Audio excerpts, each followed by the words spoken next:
Hello everyone, good evening to all of you. Welcome to Panther Academy. दोस्तों, जैसा कि हमने क्लास 10th के कुछ बेसिक कॉन्सेप्ट आपको नंबर सिस्टम के बारे में बताया था, और आज की क्लास में हम उन्हीं सीक्वेंस में आगे बढ़ेंगे। और आज की क्लास में हम देखेंगे यूक्लिड डिवीजन लेमा का प्रयोग, कि किसी भी क्वेश्चन का अगर मान लीजिए 2 नंबर का हमें एचसीएफ निकालना है, महत्तम समापन निकालना है, तो यूक्लिड डिवीजन लेमा की सहायता से हम कैसे उसको फाइंड आउट कर सकते हैं, कैसे निकाल सकते हैं, उस बात को हम सीखेंगे। फिर आगे की जो भी एनसीईआरटी के क्वेश्चन है उस पर भी चर्चा करेंगे, और मुझे जहाँ लगेगा कि इस क्वेश्चन के लिए बेसिक कॉन्सेप्ट की रिक्वायरमेंट है तो उस पर भी मैं चर्चा करूँगा। तो चलिए देखते हैं आज का जो हमारा टॉपिक है, Euclid division lemma. Euclid division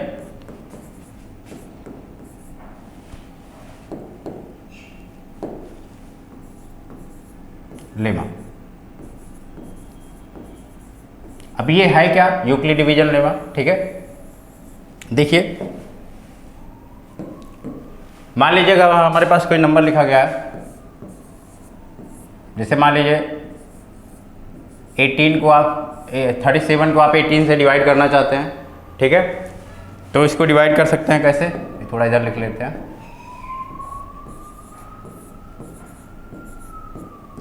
तो आप जानते हो 2 टाइम्स जाएगा 18 दूना 36, है ना। और माइनस करेंगे तो आपके पास ये शेषफल रिमाइंडर कितना आ गया, 1 आ गया। यहाँ जो लिखा रहता है आप उसको बोलते हैं, इसको बोलते हैं भाजक, इंग्लिश में बोलते हैं डिवाइजर।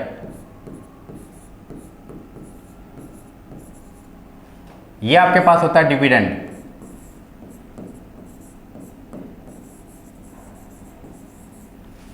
जिसको अपन बोलते हैं हिंदी में भाज्य।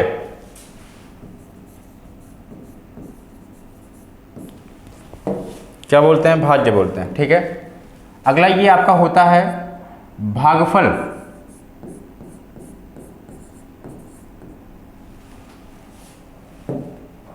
भागफल होता है, जिसको अपन हिंदी इंग्लिश में बोलते हैं कोसेंट।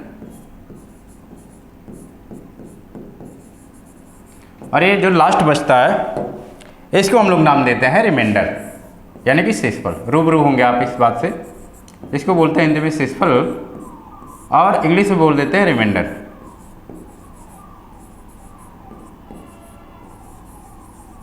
ठीक है, अब अगर हम इस रिलेशन को, है ना, इस संबंध को इस तरीके से लिखें कि भाज्य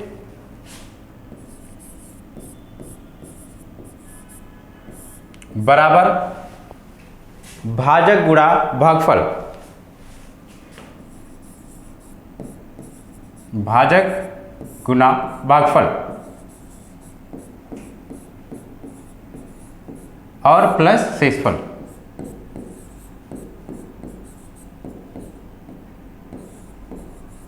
है ना। या फिर इंग्लिश में लिखना चाहें तो इस तरीके से लिख सकते हैं, इसको बोलते हैं डिविडेंड।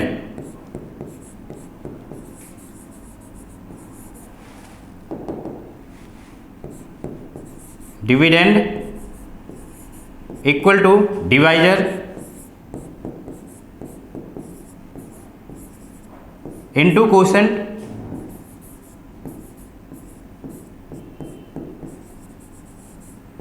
प्लस का रिमाइंडर, राइट, है ना। ये जो रिलेशन हमने लिखा, हमने डिवाइड करने के बाद जो रिलेशन, जो संबंध हमने लिखा, इसी को अपन बोलते हैं यूक्लिड डिवीजन लेमा, है ना। और इन्हीं, जब इसकी सहायता से हम एचसीएफ ज्ञात करेंगे तो इन्हीं स्टेटमेंट का जब हम बार बार प्रयोग में लेंगे तो उसको नाम देंगे यूक्लिड डिवीजन एल्गोरिथम। ठीक है, किस तरीके से हम इसका यूज करेंगे, कैसे हम एचसीएफ निकालेंगे, क्वेश्चन की मदद से आपको अभी हम बताएंगे। ठीक है, फिलहाल आप ये समझिए कि किसी भी संख्या को जब हमने डिवाइड किया, जैसे 37 को 18 से डिवाइड किया, तो हमारे पास क्वोशिएंट जो आया 2 आया, रिमाइंडर जो आया निकल के वो हमारे पास 1 है। तो इस रिलेशन को जब हमने ऐसे लिखा कि dividend equal to divisor into quotient plus remainder, तो अपन ने इसको नाम दिया यूक्लिड डिवीजन लेमा। उम्मीद करते हैं इतनी बात समझ में आई होगी। जैसे मान लीजिए यहाँ जो हमने लिखा है 37, है ना, राइट, ये ग्रेटर देन है किससे, 80 से। मान लीजिए हमारे पास एक नंबर दिया गया है a, जो कि यहाँ हमने 37 लिया था, वो अगर ग्रेटर हो किससे, बी से। तो जो रिलेशन यूक्लिड डिवीजन लेमा बोलता है वो ये बोलता है, इसको अपन लिख सकते हैं इस तरीके से, ठीक है। क्या लिख सकते हैं, देख लीजिए,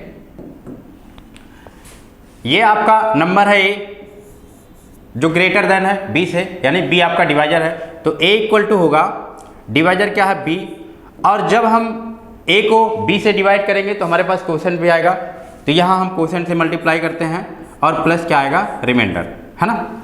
अब सबसे इंपॉर्टेंट बात यहाँ ये समझने वाली है कि जो हमारा रिमाइंडर है वो कभी भी जीरो नहीं होना चाहिए, सॉरी वो जो है जीरो से बड़ा होना चाहिए या और फिर डिवाइजर से बड़ा नहीं होना चाहिए, कभी भी डिवाइजर से बड़ा नहीं होना चाहिए। जो रिमाइंडर है वो कभी भी आपके डिवाइजर से बड़ा नहीं होना चाहिए। हम आपको ये बताना चाहते हैं, जैसे यहाँ हमारे 37 और 18 लिया था, तो इस तरीके से डिवाइजर कितना हमारे पास 18 है, तो जो रिमाइंडर होगा वो सदैव ही हर कीमत पे डिवाइजर से कम होगा।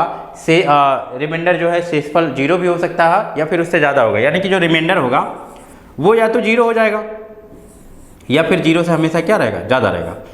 ये देखो डबल साइन है, ये ग्रेटर देन है, यानी कि रिमाइंडर जो है आपका जीरो से ज़्यादा होगा या फिर रिमाइंडर जीरो के बराबर हो सकता है। पर माय डियर स्टूडेंट, ये कभी भी डिवाइजर से आपके ज़्यादा नहीं हो सकता।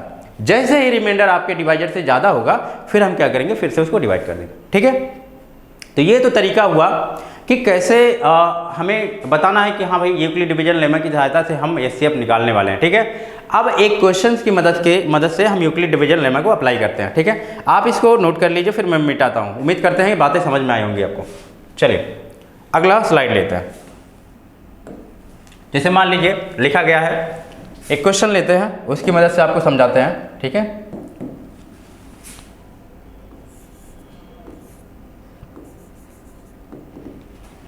यूक्लिड डिवीजन एल्गोरिदम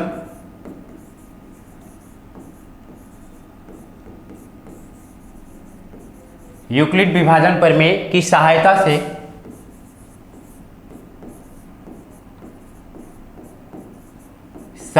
से 18 और 39 का महत्तम समावर्त ज्ञात कीजिए।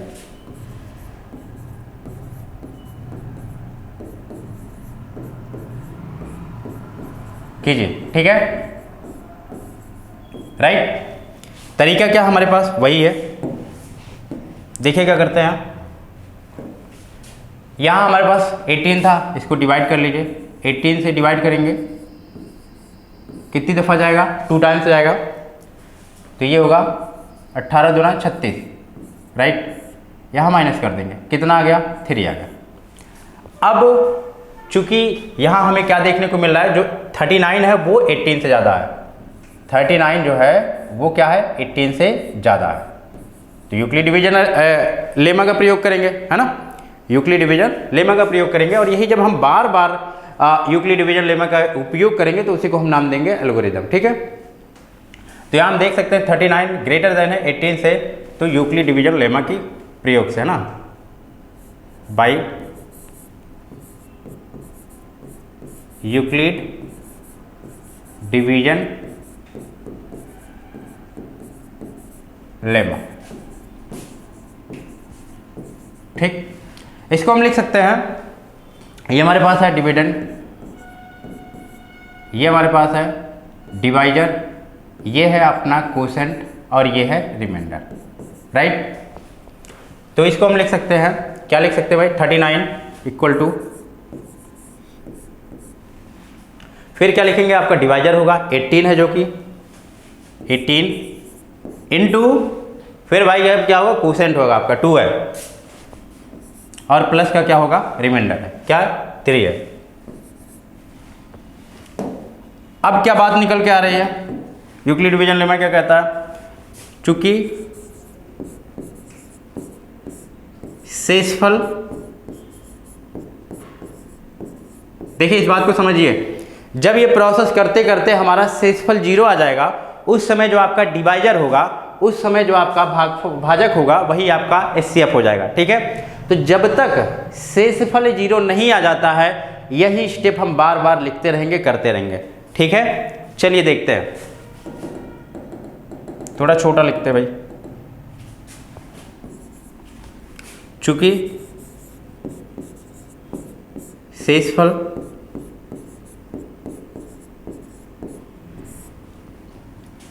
थ्री नॉट इक्वल टू 0, यानी कि शेषफल आपका 0 नहीं आया है, तो फिर क्या, इसलिए Euclid division lemma, division algorithm है ना,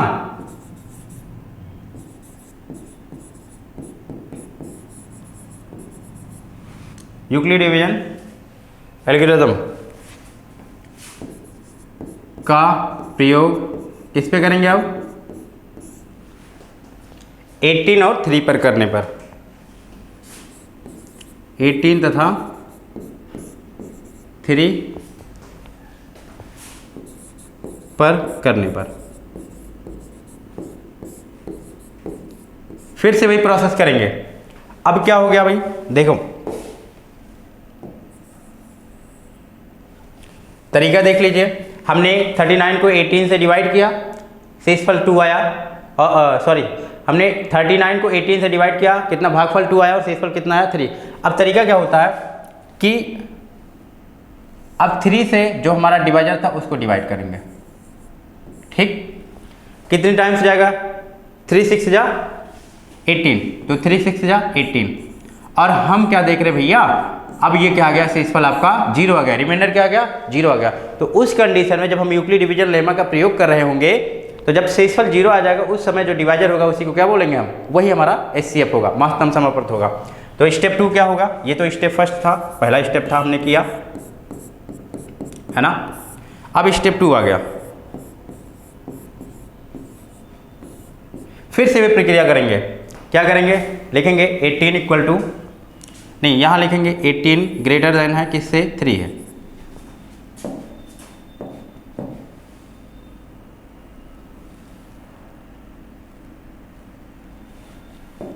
ठीक है। फिर से वही करेंगे 18 इक्वल टू, फिर क्या होगा, 3 डिवाइजर है आपका इंटू 6 और प्लस का 0, और यहाँ क्या देख रहे हैं भैया, हमारे शेषफल 0 आ चुका है, शेषफल क्या आ चुका है, 0 आ चुका है। तो यहाँ लिखेंगे चूंकि शेषफल 0 है, अतः या इसलिए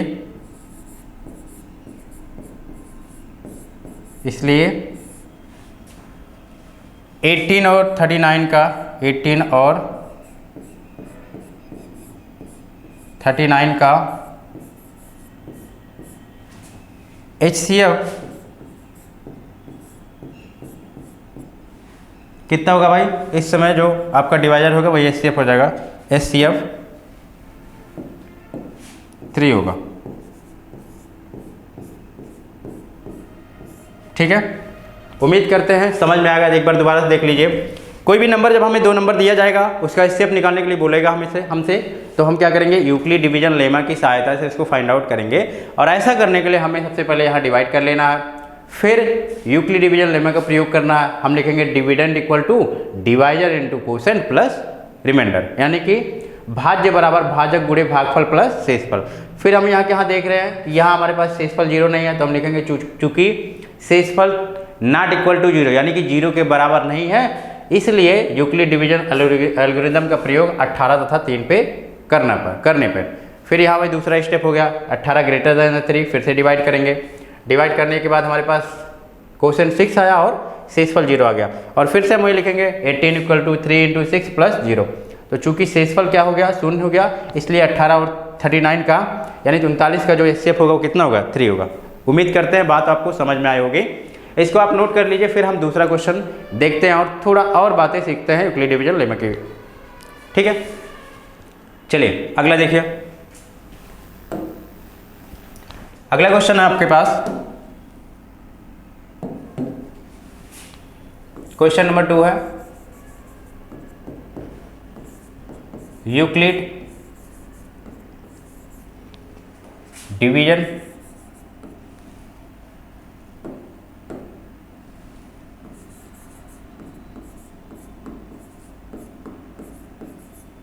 एल्गोरिदम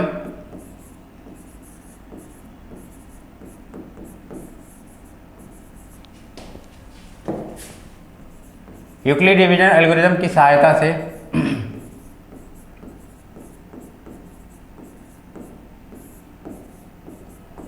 एक 135 तथा 475 135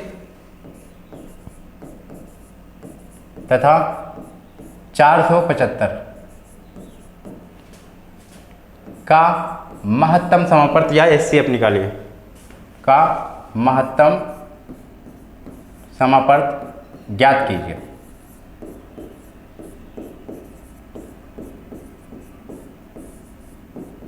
ठीक है, अब देखिए करना क्या है, वही प्रोसीजर वही है। यहाँ हमें क्या देखने को मिल रहा है कि 475 ग्रेटर देन है किससे, 135 से, है ना। तो स्टेप 1 होगा, स्टेप 1 क्या होगा जो अभी आप सीखते आए हैं, इसको डिवाइड करिए। तो 135 से डिवाइड किया हमने 475 को, कितनी दफ़ा जाएगा भाई, 135 3 बार देखते हैं, 3 25 15, 3 त्रिका 9, 3 405। ठीक है, इससे ज़्यादा करेंगे 4 टाइम्स ले जाएंगे, ज़्यादा हो जाएगा। ठीक है, अब देखिए कितना गया, 405, कितना गया भाई, 405 आ गया। तो 3 टाइम्स ले गए, कितना है 405, माइनस कर देंगे, ये 0 आ जाएगा, ये 7 आ जाएगा। ठीक, 70 आ गया। यहाँ लिखेंगे हम, क्या लिखेंगे कि dividend equal to divisor into quotient plus remainder, यानी भाज्य बराबर भाजक गुणा भागफल प्लस शेषफल। तो यहाँ लिखेंगे 475 equal to 135 plus sorry into आपका हो जाएगा 3 और प्लस का क्या हो जाएगा 70। राइट, इतनी बात आपको समझ में आई। अब यहाँ लिखेंगे चूंकि शेषफल आपका 0 नहीं, अगर ये देखिए शेषफल अगर 0 आ गया होता तो हम बोलते हैं इस समय जो डिवाइजर है वही आपका क्या हो गया, वही आपका एचसीएफ है। लेकिन माय डियर स्टूडेंट, यहाँ शेषफल आपका 0 नहीं है, और जब तक 0 नहीं आएगा तब तक ये प्रोसीजर हम करते रहेंगे। ठीक है, तो यहाँ लिखेंगे आप फिर से वही कि चूंकि शेषफल 70 नॉट इक्वल टू 0, यानी कि 0 के बराबर नहीं आया,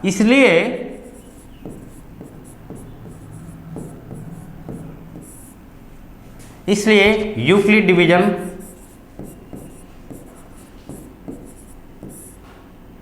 विभाजन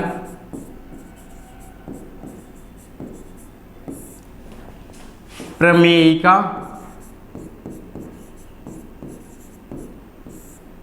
का प्रयोग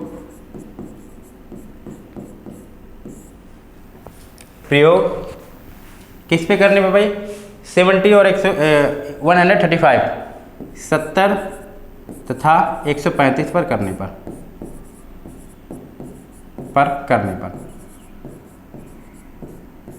राइट, इतनी बात समझ में आई।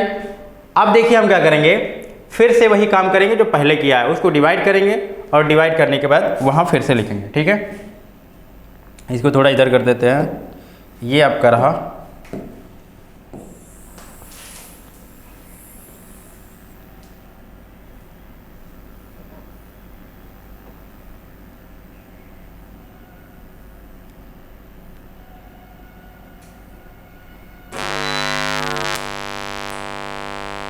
ठीक है, अब देखिए, तो चूंकि शेषफल 70 नॉट इक्वल टू 0, इसलिए यूक्लिड डिवीजन विभाजन प्रमेयिका का प्रयोग 70 तथा 135 पर करने पर दोबारा से वही हमारा होगा। अब जो है 70 से हम किसको डिवाइड करेंगे, 135 को।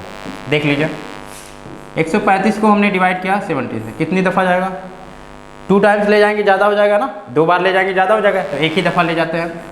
तो 17 बन जाए 17, ये आपका 5 आ गया, ये आ गया कितना 6 आ गया। ठीक है,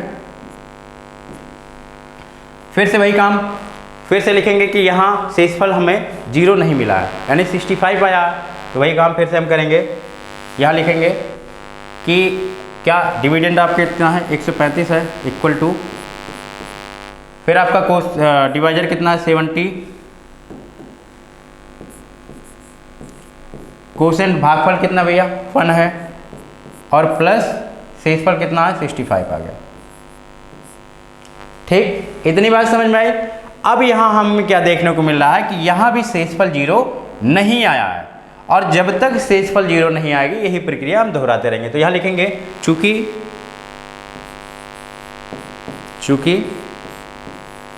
शेषफल not equal to 0, 65 not equal to 0,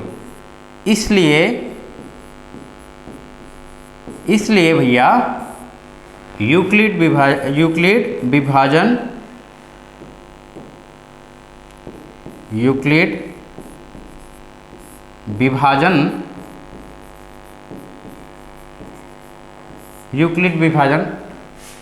प्रमेयिका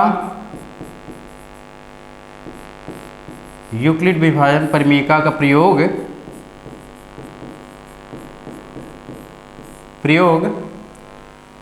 65 तथा 70 पर करने पर,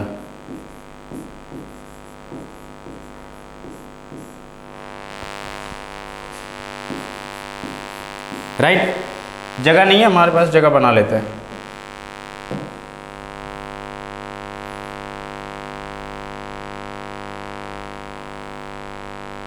ठीक है, अब देखिए फिर से वही लिखेंगे, क्या होगा यहाँ डिवाइड करेंगे, किसको डिवाइड करेंगे 65 से, अब 70 को डिवाइड करेंगे, कितनी दफ़ा जाएगा 1 बार, 1 टाइम्स, तो 65 हो गया, 10 - 5 क्या आ जाएगा 5 आ जाएगा। ठीक है, 10 - 5 हो जाएगा, और ये आपका कैंसिल हो जाएगा। ठीक है, फिर से वही लिखेंगे कि 70 इक्वल टू क्या आ गया, 70 इक्वल टू 65 इंटू 1 और प्लस क्या हो गया 65 इंटू 1 प्लस 5। फिर हमें क्या देखने को मिल रहा है कि शेषफल 0 नहीं आया, और जब तक शेषफल 0 नहीं आएगा वही प्रक्रिया हम बार बार दोहराते रहेंगे। यहाँ लिखने का वही स्टेप 3 हो गया, स्टेप 3 लिखने जा रहे हैं, ये आपका स्टेप 2 था। स्टेप 3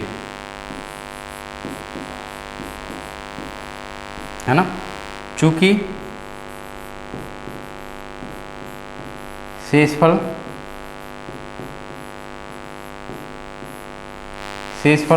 5 नॉट इक्वल टू 0, इसलिए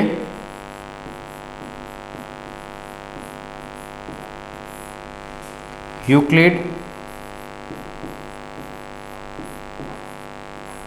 विभाजन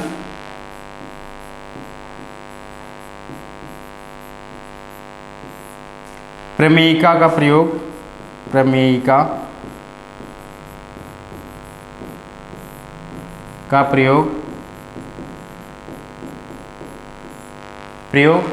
5 तथा 65 पर करने का।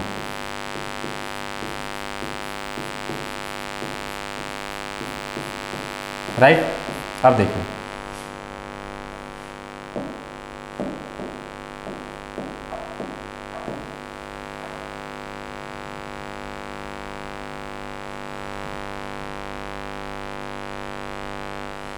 ठीक है, वही काम फिर से करेंगे। अब हम 5 को किससे डिवाइड करेंगे, 65 को किससे 5 से, तो 5 × 5 होगा, राइट, माइनस करेंगे तो ये 1 आ गया, और ये 5 हमने ले लिया, तो 5 × 3 = 15 हो गया। और क्या देख रहे हैं यहाँ भाई, शेषफल क्या आ गया 0, और जब शेषफल 0 आ गया तो इस समय जो डिवाइजर होगा वही हमारा क्या होगा, वही हमारा एचसीएफ होगा, महत्तम समापवर्त होगा। तो यहाँ लिखेंगे स्टेप 3 में हम लिखेंगे कि क्या है 65 65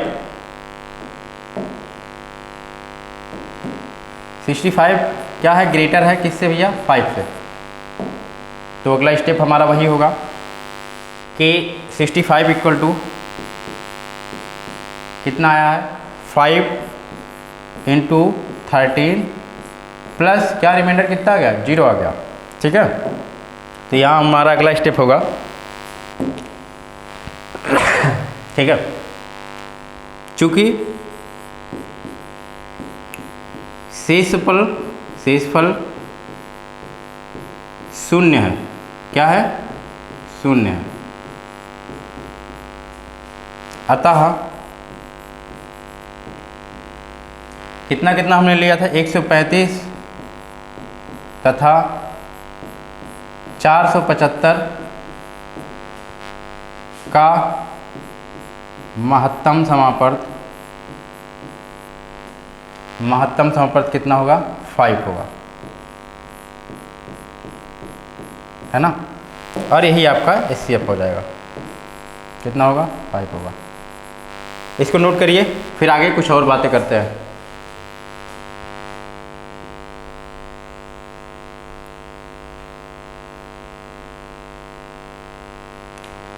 अब देखिए कुछ बातें और हमें सीखनी है, कुछ नई बातें करनी है, उस पर हम चर्चा करते हैं। इसको हम मिटा रहे हैं, ठीक है, इसको मिटाते हैं। चलिए, हमने सीखा कि यूक्लिड डिवीजन एल्गोरिदम का यूज करके कैसे हम किसी भी नंबर्स का SCF निकाल सकते हैं, है ना। स्टेप हमने देखा कि भाई दो हमारे पास नंबर था, हमने उसको डिवाइड किया और डिवाइड करने के बाद हमारे पास कोसेंट आया और कोसेंट और फिर रिमाइंडर आया। तो उसको हम लिख सकते हैं भाज्य बराबर भाजक गुणे भागफल प्लस शेषफल, यानी कि आपका जो डिविडेंड होगा, dividend equal to divisor plus into quotient plus remainder. ये चीज़ें हमने सीखा। अब देख लीजिए,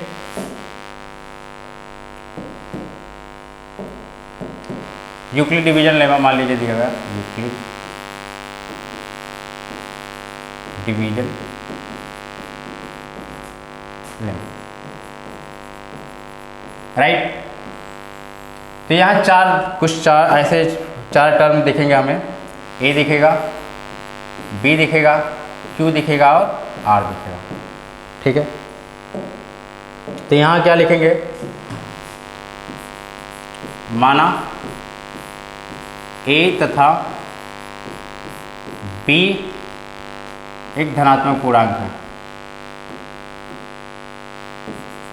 कोई धनात्मक पूर्णांक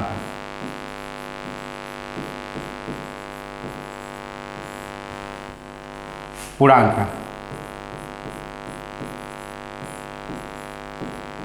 जहां A ग्रेटर देन है B से, ठीक है। तो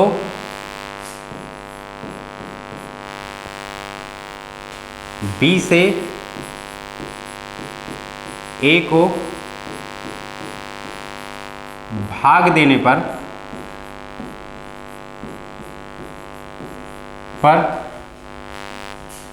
भागफल Q तथा शेषफल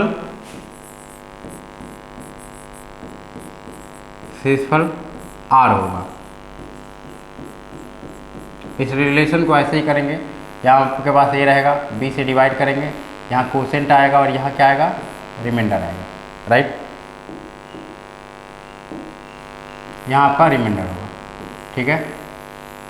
तो वही चीज़ हमने लिखा है कि माना A तथा B कोई धनात्मक पूर्णांक कुछ भी हो सकता है, A और B की वैल्यू कुछ भी हो सकता है, जैसे अभी थोड़ी देर पहले हमने लिया था, जहाँ A ग्रेटर देन B से ग्रेटर देन B है ना।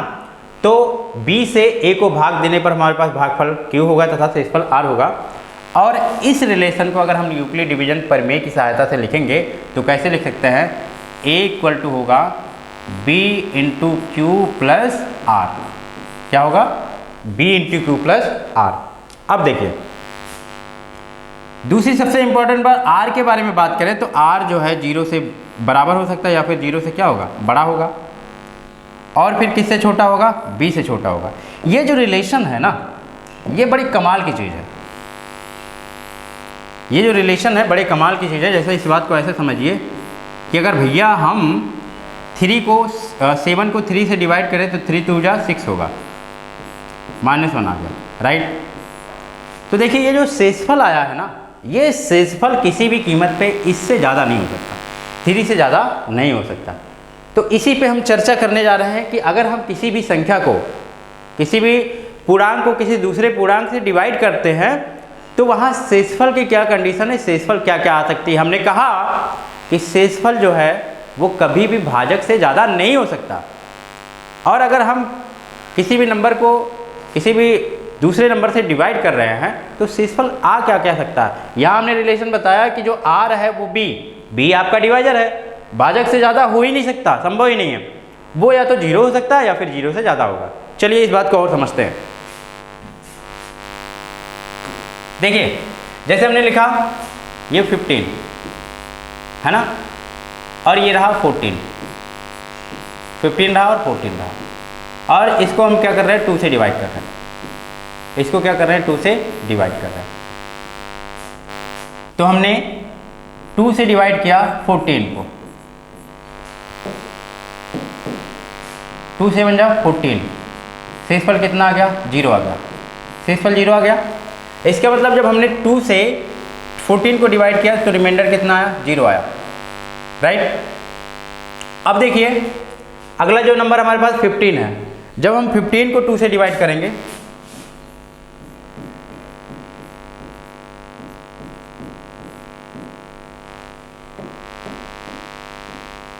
टू 7 जा 14, शेषफल कितना आया 1 आया।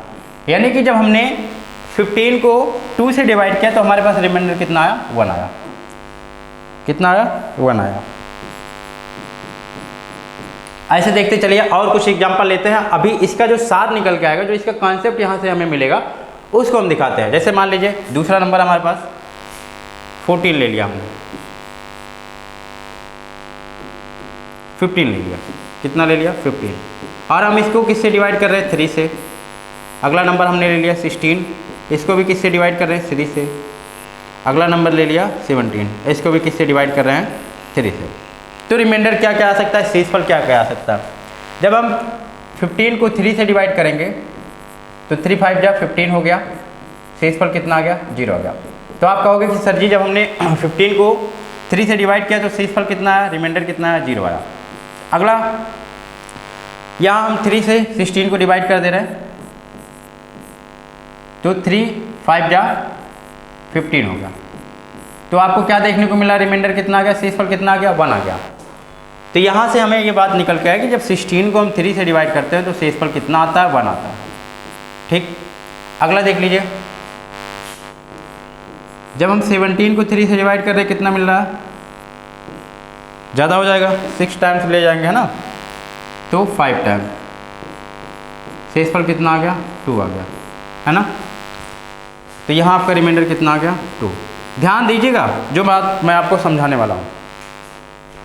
जब हमने 2 से 15 को डिवाइड किया तो शेषफल 2 से 14 को डिवाइड किया कितना आया, शेषफल 0 आया। जब हमने 2 से 15 को डिवाइड किया शेषफल कितना आया 1 आया, ठीक है। अगला नंबर लोगे फिर आपको जो मिलेगा वो आप चेक कर लेना। फिलहाल अभी उसी बात को हम बताएंगे इसलिए वहाँ रोक रहे हैं, ठीक है। यहाँ क्या देखने को मिल रहा है, जब 15 को 3 से डिवाइड किया रिमाइंडर कितना आया 0 आया, 16 को 3 से डिवाइड किया रिमाइंडर कितना आया 1 आया, और 17 को जब 3 से डिवाइड किया रिमाइंडर कितना आया 2 आया। अगला देखिए, मान लीजिए हमारे पास अगला नंबर हम ले ले रहे हैं, जैसे मान लो 16 दिया गया, इसको हम 4 से डिवाइड कर रहे हैं, 17 को भी 4 से डिवाइड कर रहे हैं, 18 को भी 4 से डिवाइड कर रहे हैं, और 19 को भी किससे डिवाइड कर रहे हैं 4 से, और फिर 20 को भी किससे डिवाइड करेंगे 4 से। तो माय डियर स्टूडेंट, मेरे प्यारे छात्रों, आप यहाँ ध्यान से देखिएगा, हम आपको क्या समझाना चाहते हैं, क्या बात बताना चाहते हैं आपको, उस पर ध्यान दीजिए। जैसे जब हम 16 को 4 से डिवाइड करते हैं तो 4 4 जा 16 हुआ, शेषफल कितना है भैया, शेषफल 0 आ गया। तो इस कंडीशन में आपके पास रिमाइंडर कितना आया 0 आया, राइट।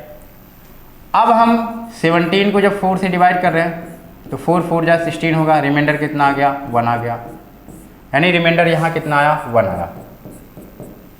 अगला नंबर हमारे पास 18 है। जब हम 18 को 4 से डिवाइड करेंगे तो 4 4 जा 16 होगा, रिमाइंडर कितना 2 आया, कितना आया 2 आया, रिमाइंडर कितना 2 आया। अगला नंबर हमारे पास, हमने जब 19 को 4 से डिवाइड किया, शेषफल कितना है भाई 3 आया, रिमाइंडर कितना आया 3 आया। शेषफल को इंग्लिश में रिमाइंडर बोलते हैं। लेकिन लेकिन लेकिन लेकिन जब हम 20 को डिवाइड करने जा रहे हैं भैया हमारे, तो 4 5 जा क्या आ गया 20 आ गया, क्या आ गया 20 आ गया। तो रिमाइंडर इस समय क्या आया आपका 0 आया, रिमाइंडर क्या आया 0 आया। बस यही रुकते हैं, थोड़ा सांस लीजिए, थोड़ा सांस लीजिए और इस पर एक नज़र डालिए, फिर हम आपको बताएंगे कि हम आपको क्या चीज़ ऐसा है जो यहाँ समझाना चाहते हैं। ठीक है, जैसे देखिए मेरे प्यारे दोस्तों, यहाँ देखिए जब आपका भाज्य यानी डिविडेंड 15 था, ऐसे ही तो हमने किया था, ठीक है। जब हमारे पास भाज्य जो है डिविडेंड 15 था और जब हमारे पास डिवाइजर 2 था, यानी कि 2 से जब हम किसी संख्या को भाग दे रहे थे तो शेषफल क्या क्या आया है 0 आया और 1 आया है, ठीक है। यहाँ जब हम 3 से किसी संख्या को भाग दे रहे थे 15 16 17 हमने भाग दिया तो शेषफल क्या क्या आया 0 आया, 1 आया, 2 आया। और जब यहाँ हम 16 17 18 और 19 को भाग दिया हमने तो 4 से, तो रिमाइंडर क्या क्या आया 0 आया, 1 आया, 2 आया और 3 आया। और जब हमने अगला नंबर लिया तो फिर से क्या आ गया 0 आ गया। तो मोटी मोटी बात हम यहाँ ये आपको समझाना चाहते हैं कि अगर किसी संख्या को हमने 2 से डिवाइड किया तो शेषफल क्या आया 0 आया है, 1 आया, क्या इसके अलावा भी कुछ आ सकता है नहीं। यानी कि जो शेषफल आएगा वो 2 से कम ही होगा, शेषफल 2 से कम ही होगा। जैसे यहाँ हमने 2 से डिवाइड किया तो शेषफल क्या आ सकता है 0 आ सकता है, 1 आ सकता है, क्या 2 आ सकता है नहीं, 2 नहीं आ सकता। यहाँ हमने 3 से डिवाइड किया इसको तो शेषफल क्या क्या आ सकता है, शेषफल 0 आ सकता है, 1 आ सकता है और 3 आ सकता है। इसका मतलब ये हुआ कि जब हम किसी संख्या को डिवाइड करेंगे, मान लीजिए 4 से डिवाइड करेंगे तो शेषफल क्या क्या आ सकता है, इससे कम ही आएगा। क्या क्या आ सकता है 0 आ सकता है, 1 आ सकता है, 2 आ सकता है और सर जी 3 आ सकता है। क्या 4 भी आएगा नहीं आएगा।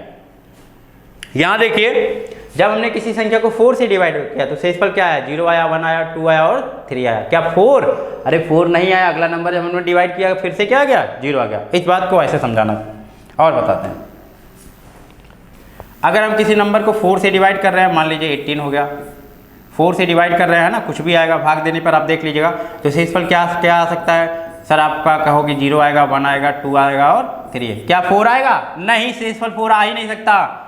अगर हम किसी संख्या को 4 से डिवाइड कर रहे हैं तो शेषफल 0 आ सकता है, 1 आ सकता है और 2 आ सकता है, फिर 3 आ सकता है। 4 नहीं, 4 से हमेशा कम ही होगा।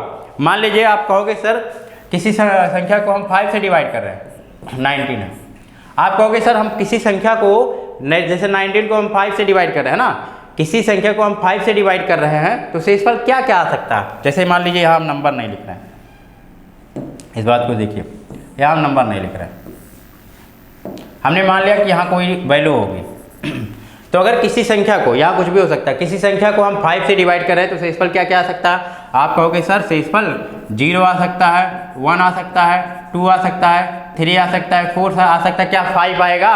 तो माय डियर स्टूडेंट 5 कभी भी नहीं आ सकता, शेषफल कभी भी 5 नहीं आ सकता है। इस समय जो आपका डिवाइजर होगा, जो आपका भाजक होगा, शेषफल हमेशा उससे एक कम ही आएगा। और शेषफल क्या क्या आ सकता है, 0 आ सकता है, 1 आ सकता है, 2 आ सकता है, 3 आ सकता है, 4 आ सकता है, लेकिन जिससे हम डिवाइड कर रहे हैं उससे हमेशा एक कम ही आएगा। जैसे मान लीजिए आप कह दीजिए सर किसी नंबर को हम, किसी संख्या को हम 6 से डिवाइड कर रहे हैं तो शेषफल क्या क्या आ सकता है, तो हम कहेंगे भैया शेषफल आपका 0 आ सकता है, 1 आ सकता है, 2 आ सकता है, 3 आ सकता है, 4 आ सकता है, 5 आ सकता है। क्या शेषफल 6 भी आ सकता है, तो हमारा जवाब होगा सर 6 नहीं आएगा। किसी भी संख्या को जिस समय हमारा जो भाजक होगा, जो डिवाइजर होगा, उससे हमेशा एक रिमाइंडर कम ही आएगा। अगर मान लीजिए हम किसी संख्या को 9 से डिवाइड कर रहे हैं, मेरे प्यारे छात्रों, मान लीजिए किसी संख्या को हम 9 से डिवाइड कर रहे हैं तो इस समय शेषफल क्या क्या आ सकता है, तो बाबू हमारे 0 आ सकता है, आप कहोगे सर 1 आ सकता है, 2 आ सकता है, 3 आ सकता है, 4 आ सकता है, 5 आ सकता है, 6 आ सकता है, 7 आ सकता है, 8 आ सकता है। क्या 9 आएगा, आप कहोगे सर 9 नहीं आएगा। तो उम्मीद करते हैं कि जो बात हम आपको समझाना चाह रहे थे, जो डिवाइजर होगा रिमाइंडर हमेशा उससे एक कम ही आएगा, और यही रिलेशन हमने लिखा था मेरे प्यारे बच्चों कि ये आपका जो रिमाइंडर होगा, जो शेषफल होगा वो हमेशा डिवाइजर से क्या होगा, कम होगा। शेषफल 0 आ सकता है, 0 आया है, देखो 0 के बराबर आ सकता है, इसका मतलब 0 आ सकता है, फिर 0 से बड़ा होगा। जैसे हमने यहाँ 4 से डिवाइड किया था तो देखो 0 1 2 3, लेकिन जो डिवाइजर है जो 4 है उससे हमेशा एक कम ही होगा, और यही चीज़ हम आपको बताना चाहते थे कि शेषफल जो है वो हमेशा डिवाइजर से कम होगा।